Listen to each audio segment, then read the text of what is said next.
চলুন এরপরে পান্তা ভাতটা বাটির মধ্যে বেড়ে নিই। খাওয়া দাওয়া তো করতে হবে নাকি, যা গরম পড়েছে এই পান্তা ভাতেই শান্তি, তাই না? আজকে রান্নাঘর থেকে না ছুটি নিয়ে নিয়েছি।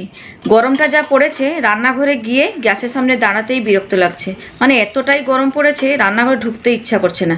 তাই আজকে দুপুরবেলা না পান্তা ভাত করে দিয়েছি, আর পান্তা ভাতের সাথে খাওয়ার জন্য বানিয়ে নিয়েছিলাম বাটি চচ্চড়ি। আর আজকে বাটি চচ্চড়িটা না 2 রকমের মাছ দিয়ে রান্না করেছিলাম, চিংড়ি মাছ আর সাথে নিয়ে নিয়েছিলাম সমুদ্রের মোরলা মাছ। আর তার সাথে একটা আলুকে সরু সরু করে কেটে ধুয়ে রেখেছি, আর নিয়েছি পেঁয়াজ কুচি, লঙ্কা কুচি, টমেটো কুচি। মানে রান্নার শুরুতেই সব কিছু কেটে কুটে গুছিয়ে আমার হাতের কাছে রেডি করে নিয়েছি। শুধু খালি এখন সর্ষেটা বেটে নেব, কারণ চচ্চড়িতে একটুখানি সাদা সর্ষে বাটা দেব। তার জন্য ওই শিলের মধ্যে 1 চামচ মতো সর্ষে নিয়েছি। এরপরে জল দিয়ে দিয়ে পুরো প্লেন করে বেটে নিচ্ছি।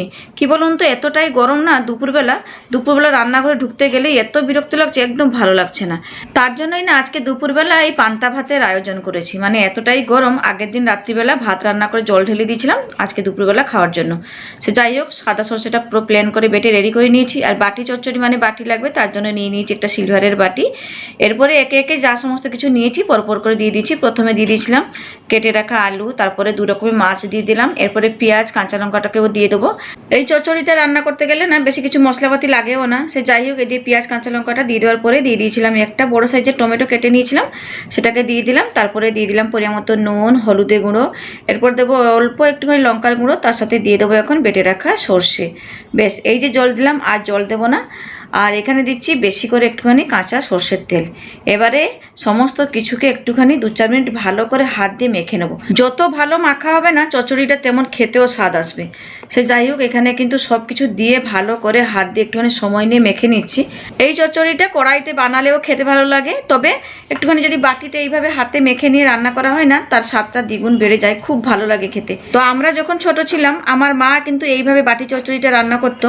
মানে তখন তো উনুন ছিল, উনুনেই রান্না বান্না হতো। আর ভাত রান্না হয়ে যাওয়ার পরে আমার মা এরকম বাটির মধ্যে উচ্ছে, আলু, পেঁয়াজ, কাঁচা লঙ্কা, টমেটো, সর্ষে বাটা, তার সাথে অল্প একটুখানি কিছু চুনো মাছ দিয়ে হাতে মেখে নিয়ে ভালো করে ওই উনুনের আঁচে, মানে ধিমি আঁচে রান্না করে নিত।